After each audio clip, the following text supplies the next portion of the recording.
आपका स्वागत है। फ्रांस में भी थोड़े दिन बाद आपने सुना होगा ओलंपिक्स होने वाले हैं पेरिस में। और काफ़ी सारे कमेंट्स और ईमेल्स काफ़ी टाइम से हम लोग रिप्लाई कर रहे हैं, जिसमें काफ़ी सारे दर्शक ये पूछते हैं, क्या ओलंपिक्स की वजह से वीज़ा सक्सेस रेशियो बढ़ जाएगा? क्या ओलंपिक्स अगर हम दिखाएं तो हमें वीज़ा मिल जाएगा? हमें ऐसे सुना है ऐसा हो रहा है, हमें वैसा सुना है वैसा हो रहा है। और कुछ लोग कहते हैं कि इससे कोई फ़र्क नहीं पड़ेगा, लेकिन जब सबूत सामने आते हैं तो वो भी कहते हैं, अरे वाह, फ़र्क पड़ रहा है। और जो कह रहे हैं बहुत फ़र्क पड़ रहा है, उनके भी काउंटर आर्ग्यूमेंट्स आते हैं, तो उनका भी इरादा चेंज हो जाता है। एनीवेज, तो थोड़ा सा ये कन्फ्यूजन अभी दूर करते हैं। देखिए, सबसे पहले समझना ज़रूरी है कि ओलंपिक एक बहुत ही बड़ा क्राउड पुलर है, विदाउट ए सिंगल डाउट। अगर ओलंपिक एक ऐसे एरिया में होता है जहाँ पे उसका सक्सेसफुल होना बहुत ज़्यादा ज़रूरी है, और वहाँ पे ऑडियंसेस, जो रिक्वायर्ड ऑडियंसेस हैं, उनका होना बहुत ज़रूरी है, तब ऐसे केस में आपको वीज़ा के ऊपर इन्फ्लुएंस होता हुआ दिखेगा।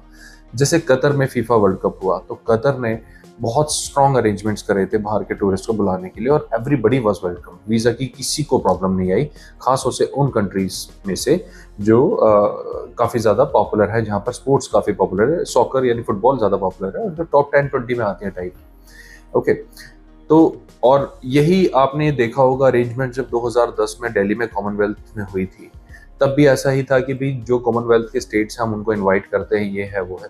तो ऐसा होता है, और इससे डेफिनेटली फर्क पड़ता है, क्योंकि जितना जहाँ पर भी ये इवेंट होते हैं वहाँ की सरकारें चाहती हैं कि इवेंट सक्सेसफुल हो, और सक्सेसफुल बनाने के लिए ऑडियंस चाहिए, यानी जनता चाहिए। पहली चीज तो ये, यानी ये वाला सिनेरियो तो बिल्कुल सच है। बट क्या पेरिस को इसकी रिक्वायरमेंट है? क्या फ्रांस को इसकी रिक्वायरमेंट है? पिछले 30-40 सालों से, जब से ये डाटा बनने लगा है कि एनुअल टूरिस्ट फुटफॉल सबसे ज्यादा किन देशों का है, तो नंबर 1 पे फ्रांस ही रहता है। इक्का दुक्का बार शायद किसी ने ओवरटेक कराओ तो कराओ, नहीं तो मैक्सिमम नंबर टाइम्स फ्रांस ही रहता है, ऑलमोस्ट हर साल। राइट? तो फ्रांस के पास ऑलरेडी बहुत ज्यादा टूरिस्ट अराइवल्स हैं, बहुत ज्यादा, अपनी पॉपुलेशन से भी ज्यादा, उनकी पॉपुलेशन से भी ज्यादा एनुअल टूरिस्ट वहां पे उनको विजिट करते हैं। कमाल की बात है ये। राइट? तो ऐसे सिनेरियो को देखा जाए तो ओलंपिक उनका बाय डिफॉल्ट सक्सेसफुल ही है। जब इतने टूरिस्ट आते ही हैं, तो उनको और ज्यादा टूरिस्ट को बुलाने की ऐसे कोई नीड नहीं है उनके लिए। तो उनका तो ये इवेंट वैसे भी सक्सेसफुल है, चाहे कोई जाए या ना जाए।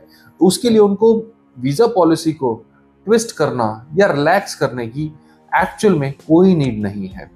राइट? तो फिर इससे क्या वीजा के ऊपर कोई फर्क नहीं पड़ेगा?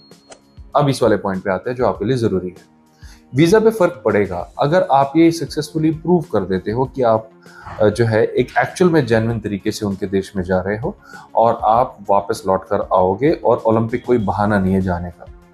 यानी ले दे के बात वही है कि आपकी प्रोफाइल अच्छी हो।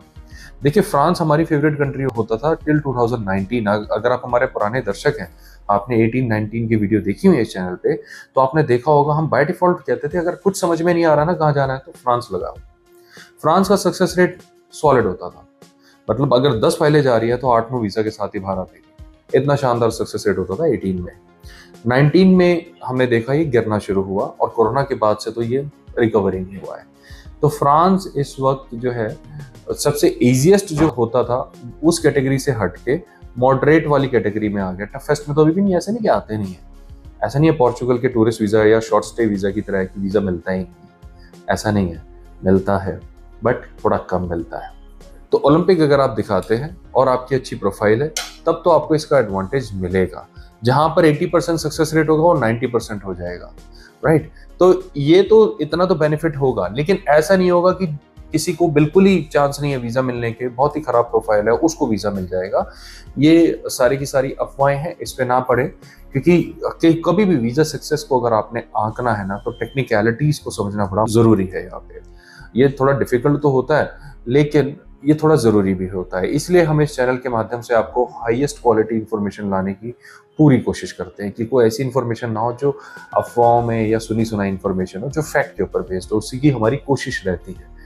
राइट? और यही कोशिश यहाँ पर भी हमने करी है। तो हम आपको अनड्यू एक्सपेक्टेशंस नहीं देना चाहते कि आप फ्रांस के ओलंपिक के सिनेरियो से बहुत ज़्यादा मोटिवेट होके अपनी अधूरी और कच्ची फाइल को तुरंत लगा दें, जिस पे आप अभी रिसेंटली काम करना शुरू हुए हैं, और तुरंत फिर आपको रिफ्यूजल झेलना पड़ जाए। और इतना डिमोटिवेट भी नहीं करना चाहते आपको कि आप लगाएं ना, बिल्कुल लगाइए। अगर कोई बेसिक प्रोफाइल वाला या कोई एवरेज प्रोफाइल वाला ओलंपिक के ग्राउंड के ऊपर वीज़ा सक्सेस की उम्मीद करने के लिए अप्लाई करता है तो थोड़ा सा उसको नेगेटिव आंसर मिल सकता है। लेकिन अगर आपको लगता है आपकी प्रोफाइल इज गुड, मतलब अबव एवरेज है, तो आपके चांस अच्छे हो सकते हैं। रीजनेबल अकाउंट बैलेंस हो, रीजनेबल सैलरीज हो, थोड़ा बहुत ट्रैवल किया हुआ हो, और यहाँ पे आप अपने जो जहाँ पर भी आप काम करते हैं उसके प्रूफ लगाएं, दैट्स ऑल, और कुछ नहीं है। और फिर साथ में जो भी ओलंपिक में आप जो भी इवेंट को देखने जाने वाले हैं उस इवेंट का वहाँ पे ब्यौरा दें। क्या कंफर्म टिकट की रिक्वायरमेंट है? नो। क्या कंफर्म ओलंपिक टिकट की रिक्वायरमेंट है? नो। क्या कंफर्म होटल की रिक्वायरमेंट है? नो, अभी तक तो नहीं है। अगर ऐसी कोई एडवाइजरी फ्रेंच गवर्नमेंट ने दे दी तो हम आपको बताएंगे, अभी तक तो नहीं है। तो इस वीडियो से मुझे पूरी उम्मीद है आपको ये पूरा कंसेप्ट क्लियर हो गया होगा। और जैसा मैंने आपको बताया कि visa is always easy, visa हमेशा आसान होते हैं, बस थोड़े टेक्निकल होते हैं।